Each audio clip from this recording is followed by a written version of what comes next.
Bonjour. Merci de m'accorder de votre temps. Aujourd'hui, je souhaite aborder la nouvelle situation des formateurs consultants.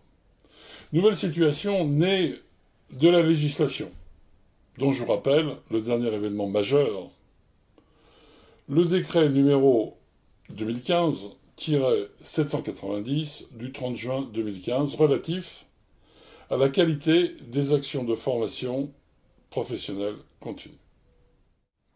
En fait, il s'agit du Code du travail revisité. Pas beaucoup de nouveautés, mais des précisions. Notamment, dans son article 1, le décret précise au point numéro 3 que pour la qualité des actions de la formation professionnelle continue, point numéro 3, l'adéquation des moyens pédagogiques, techniques et d'encadrement à l'offre de formation, c'est un des critères mentionnés.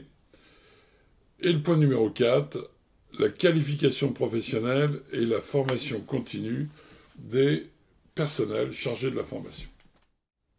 En gros, ça veut dire que si vous ne répondez pas aux exigences du décret, vous ne pourrez pas avoir accès à la formation professionnelle continue, puisque les OPCA vont être chargés de contrôler tout ça. Alors, comme le disait Lucien Mias. Lucien Mias était capitaine du 15 de France en 1958, première équipe française de rugby à aller battre les Springboks chez eux. Et Lucien Mias précisait le vent, la pluie, l'arbitre, les règles, ça fait partie du jeu. Si t'aimes pas ça, faut jouer à autre chose. Le formateur consultant doit aujourd'hui répondre aux exigences que j'ai énumérées tout à l'heure.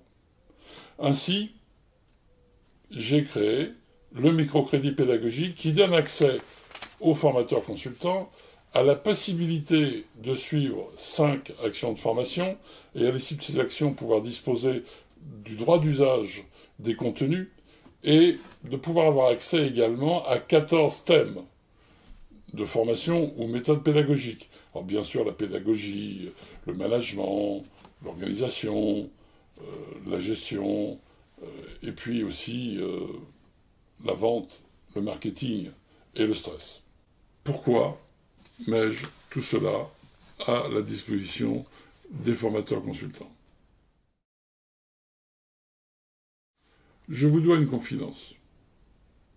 Je suis formateur consultant, professeur de l'université, du moins je l'étais il n'y a pas longtemps, mentor et aussi chercheur. Je suis passé du statut d'autodidacte à doctorant. Et en plus de cela, j'ai toujours développé une activité professionnelle dans le cadre de la démarche qualité. Pendant 15 ans, j'ai été responsable à l'AFNOR du groupe de travail qui a développé les normes. Et puis le dernier travail que j'ai exécuté récemment, c'est l'élaboration de la norme sur le processus d'une action de formation. L'avenir du formateur consultant passe aujourd'hui par le moyen pratique pour satisfaire aux exigences du législateur.